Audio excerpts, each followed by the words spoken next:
There are good habits and there are bad habits. Today we're going to talk to you about 4 bad habits that you need to quit right away to get your life back on track. Sometimes the bad habits kind of like hide under the sheets. You don't even know they're there. You don't even know that you're doing them because they just become part of the fabric of your day. But are they hurting you? That's the question you need to ask yourself. And when we first got into retirement, we carried over a lot of bad habits that we had during our career. And it was because our life was different. It was busy, it was hectic. We worked all day, we had to come home. Sounds like you're justifying bad habits. I'm not justifying it, I'm just repeating that we made this mistake. Some of the habits we're going to talk about today, we used to do. Particularly when we got into retirement, because now we have this free time. So when you and I would, when we were working, we'd get home from work, one of us would go to the store and buy the food, someone else would, go home and set the table, whatever it might be. But one of our habits was, at the time we thought it was a good habit, was when we started to cook dinner, we'd have a bottle of white wine. And that was fun and enjoyable. And then we'd have that bottle while we cooked. And then we'd sit down to have dinner and we'd have a red bottle of wine, which again was fun and enjoyable. It was wine that we liked. But every day, every morning, as we got older too, we started to feel the effects of those 2 bottles of wine on our sleep, on our body, and on our attitude. And it was really, really bad. So, and I think it's important to note the habits that got you where you are today, or got you to the age that you are today, or got you to the status that you have today, may or may not be the habits that are serving you. And I'll give you a work example. Mark and I, once there was, what was the first thing? A Palm Pilot, then a BlackBerry, and then a cell phone, and then a cell phone with, all your stuff on it, all your emails and attachments and Dropbox and everything else. We used to check our email all day and honestly, all night. During our careers. Right. So that was a habit of just grabbing your phone when there was a down minute and scrolling your email. That's a habit that I couldn't bring into retirement because my emails now are a sale from Crate and Barrel, or Williams Sonoma has Le Creuset pots on. Like, I don't need to stop what I'm doing to check my email now. Right. But it was a natural reaction when there was a lull in the day or a lull in the conversation for me to grab my phone and check my email. Right. Because that's what we did. So that habit that kind of was under the covers, part of the fabric of our life, I didn't need anymore. But it took kind of a harsh realization that I was always in my phone to make me stop that. Well, before we talk about the 4 habits, I think that what people need to understand is, why do people get this wrong in retirement? And I think one thing as retirees feel is that I've worked my whole life, you've worked your whole life, now it's time to relax. You should be able to do whatever it is you want to do. And to some extent, that's okay. But not these 4 bad habits. You've got to find some good, healthy habits to fill your time, or you're going to get into trouble. Yeah, and you do have to kind of look back on your habits and kind of assess a little bit to say, is this going to be important and meaningful to me moving forward? Right. Because some habits that you learned during your career, maybe a time management hack or habit or a trick or something, maybe that still would work for you. So I don't think we're saying all habits that you had in the past don't move forward, No. but certainly you need to kind of decide which ones can move forward with you to be additive into your life. Well, the other thing that people make the mistake of is they enter retirement and they say, look, my current routines and habits have served me well my entire career, so I'm going to keep going. Well, the 2 bottles of wine every night, for whatever reason, it served us well at the time. We thought so. We thought so. We got through it. We were younger. We were active. We had a lot of energy. It doesn't serve us now. So this attitude, people get it wrong because they think, well, I've been doing that for 38 years, so I'll just keep doing it. It's okay. Right. Right? Yeah, no, I agree. And the other thing people will say to us is change feels overwhelming. And changing your habits is really, a shock to your system. If you were in the habit of getting up in the morning and, watching the news for an hour while you brushed your teeth and did your hair and did your shower and everything, And now that hour of watching TV has turned into 6 hours of the TV being on. That habit probably isn't serving you because you're still at home. Right. So this mindset shift that people have to make, like us, is that drinking every night's probably not the best idea. Right. Scrolling through social media the second you get up in the morning for an hour laying in bed, it's probably not a good idea. Yeah.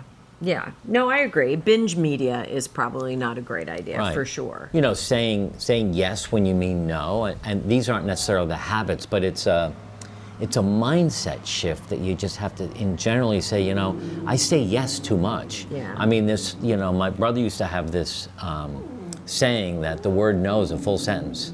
We're really bad. We're people pleasers, and we want everyone to be happy around us. So we say yes too often. We're getting better at saying no. Well, I used to say yes a lot, and saying yes, but having a little bit of a chip on my shoulder. You know, in reflection, you think, you know, I probably should have just said no, because walking around with a chip on your shoulder is not a great idea. Right. So, you know, being real clear as to what you want to do, when you want to do it, with whom you want to do it, those are your rights in retirement. So saying no when you mean no is a full sentence. And this is going to help you when we get to the habit list to realize it's okay that I stopped doing this. I mean, I think it's just part of the mindset shift that you have to make. The other thing where people get themselves in trouble in retirement and they don't change their habits is they live without a plan. Now, I know we get comments, you guys plan too much, you write too much down, too much structure. Somebody told us we must have a plan to put our socks on each day. One of I have the that. subscribers. It's on my checklist. I know. My daily Your get dressed. daily matching socks. Underwear, socks.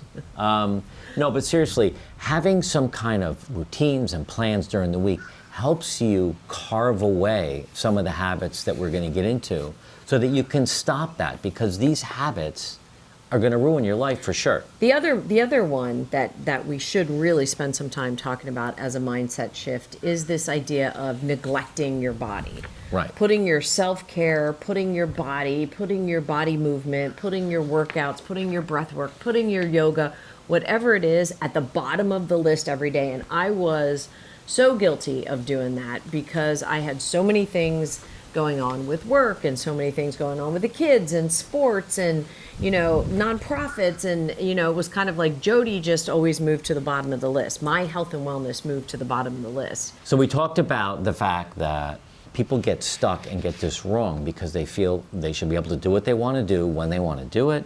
The old routines still work for me, and change feels overwhelming at this age. We get that.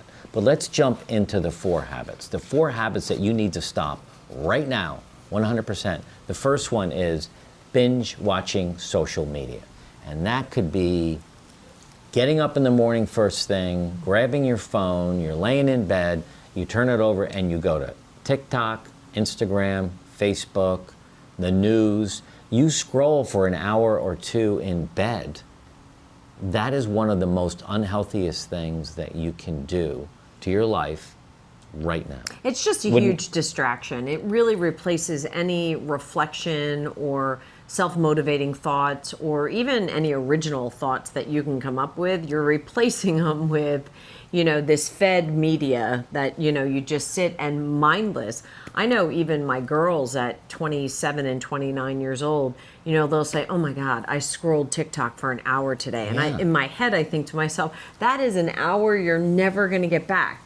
Not sure if you learned anything. I'm not sure if it sparked any interest. I'm not sure if you bought anything, like whatever your thing is, but it was really mindless scrolling. There's actually, in your phone, you can go in and it will tell you how long you've spent. Screen time? Screen time. I think it's screen time, how long you've spent on each app. And, you know, the phone is a great tool. I mean, there's a lot of good tools you can use the phone for.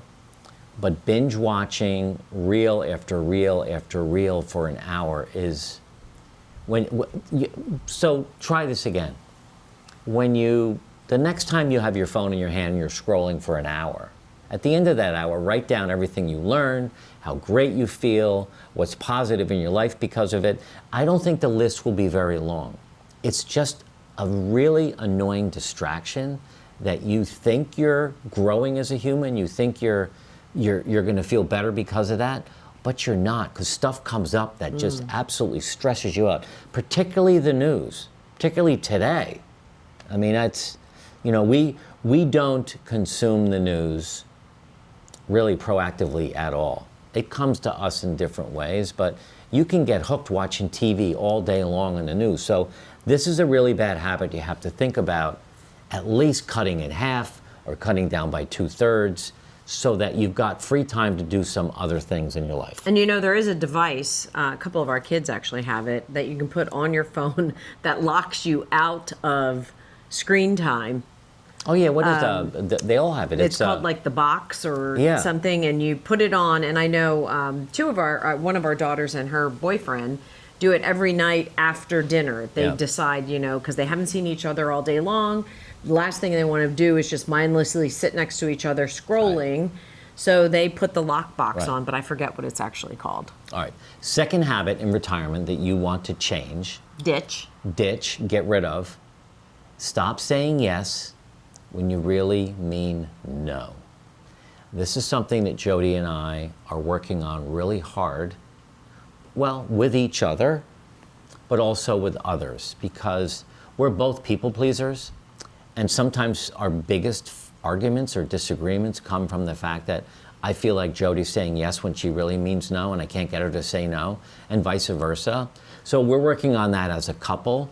But if there's something going on that we get invited to and we both don't really want to go, we sometimes say yes because we don't want to hurt someone's feelings. Right. But at the end of the day, we have to get better at saying no, not only to each other, but to other people. We have a neighbor here in Marco Island that lives across the street from us, and she always says to me, the test of a good relationship is when you feel comfortable saying no when I invite you somewhere, not when you say yes because you think I want you to say yes. Right. So sometimes if we've been traveling all week, we get home and she pops over and I'll say, you know what, I can't go on a walk right now. We literally just walked in the door. She feels validated that our friendship is strong enough for me to say the no. So she's given me a lot of confidence in that area. Right.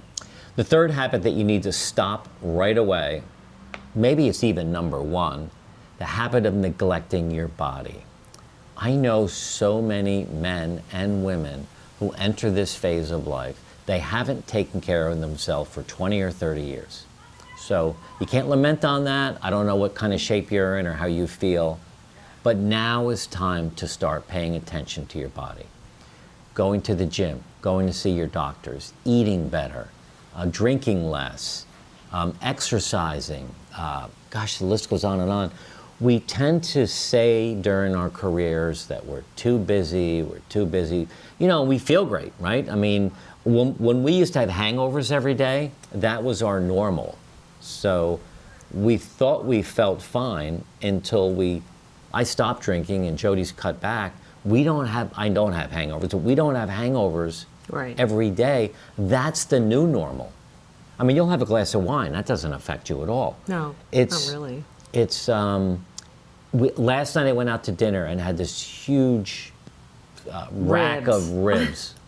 Ruined my sleep, this morning I felt terrible. There were smoked ribs. I felt like I woke up with a campfire was in my mouth all night long. I shouldn't have done that. I know I shouldn't have done that. You were neglecting your body by eating poorly. I was neglecting my body. Yeah. So neglecting your health, I don't know if you want to add to that, but it's... Well, the only thing that Because we've both gone through a huge transition in this, right? Yep. The only thing that I would add is I had the opportunity yesterday to play golf with an 87, soon-to-be 88-year-old woman who outdrove us, outplayed us, outwalked us, out-everythinged us. And I finally said to her, I said, Sandy, what is the secret? I know you're going to tell me it's something like what? Like you chew on ginger every day, or, you've never had a drink in your life, or what is it? What's the magic? And she said, well, first of all, genetics. I have very good genes, and I have longevity in my genes. And I'm like, well, that's cool. Not everybody gets that. But she said the second thing was I never neglected my body and the movement of my body. Every day I moved my body, and on the days I didn't want to, I did twice as much as the day before. because I just told myself you have to move your body every day. And here she is, 87, about to be 88 years old, and moves her body, spry, agile, great mind. I mean, very impressive. So kind of reinforced to me that whole idea of do not neglect your body. Just stop that. The fourth habit that you need to think about is ignoring what you're going to do every day and week and creating some kind of a plan. Ooh, you're going to get comments that say you're a planner. You know what? It's having a morning routine, having a daily routine, having date night, having time together. You've got to plan now, because we now are time affluent. We have lots of free time. Today's Thursday, it's video day, it's on our calendar. We're going to shoot video for 3 hours. Monday we work a little bit. Wednesday's your golf day. Tuesday's my golf day. Saturday's my golf day. Friday we work in the morning sometimes. This afternoon we won't work because we have nothing to do. But we're going to go out for lunch, and we're going to practice golf. This is all planned. It's not waking up this morning and saying, what do you want to do today? And I think, we tried that in the beginning when we first retired, and it didn't work well at all, did it? Well, I think we said, we got to shoot some videos. Well, am I interrupting you, or are you interrupting me? Go ahead. I'm not sure. But when we didn't have a plan, we'd wake up and say, shoot, we're behind the 8 ball. We have to shoot some video, and we'll do it today. But that took place as something else. I think when you say the word plan, people get a little defensive, a little negative, and we get a lot of pushback on that. So there needs to be another word for plan, and it can't be schedule, and it can't be, lists or to-dos or honey-dos or all those things. So you have to figure out what's right for you. For us, it's a check-in on Sunday. How does the week look? What do you have? What do I have? What do we have? And how does the week look? And then it's kind of the routine that picks up after that. Right. So without that, I can schedule some things that Mark doesn't even know is on my calendar, and he may pick a day for video day, and I'm in North Naples doing something with a friend. So some of it does take some coordinated calendar work, and I hate to use the word plan, but scheduling or schedule options or joint calendars, different things to keep yourself on track so that you don't lose days. Right. Let's give you a list of things that you can do right now to help get rid of these 4 really bad habits. Number 1, delete 2 or 3 apps off your phone. You've removed TikTok. I did. I don't have TikTok on my phone. And what else have I removed? There's some news feeds. So if you can delete a couple of apps off your phone, or at least move them off the first page, so there's a not to go to. And another thing to do is make the agreement that when you get up first thing in the morning, the first thing you do is not to pick up your phone and scroll. Right. You can pick up the phone and look for a text from the kids, but that's it. Get out of the bedroom, get out of bed, and go have a cup of coffee. Yeah. I get up in the morning and I make the bed. I get dressed for the gym. I text the girls. I do my Bible study, and then I play Wordle. While I'm drinking my coffee. Yeah. So I am in and out of my phone. Could I give any of those up? I probably should think about it. Right.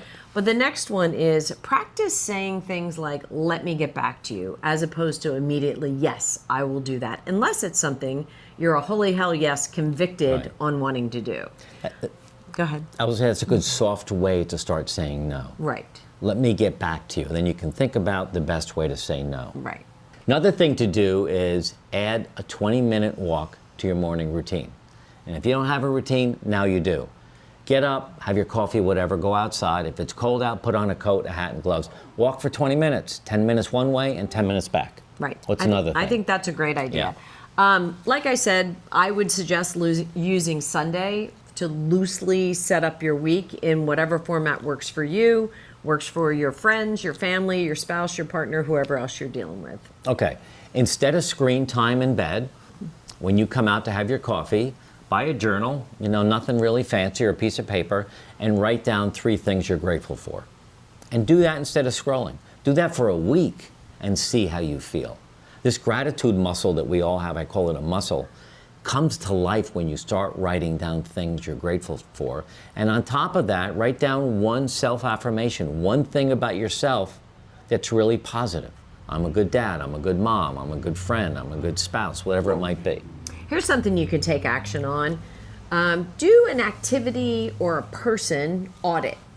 Just look back over the past couple weeks and what is the activity and or person that you can say, you know what, I could cut that out, or I could start saying no to that, or I don't need to do that every week, I could do it every other week, because it's not bringing you the joy and satisfaction. Maybe it's something you signed up for a year ago and you're just still doing it because you signed up for it. Really audit your activities so that you can put some no's and really carve out the things that give you joy. The other thing you can do is try to start scheduling the same time that you go to bed. I know so many people that they'll binge watch shows and they'll go to bed at 1 in the morning, and the next night it's 11, and the night after that it's 3, and then it's at 10. It's really important to get 7-8 hours of sleep. So the best way to do that is start going to bed at night at the same time. So which of these habits can you ditch? Which ones can you get rid of? What can you start to replace with, in your daily activities? Drop that in the comments below. And if you got a lot of value out of this video, this next one, if you're in your 50s, 60s, or 70s, learn these lessons for that age group. Watch this next.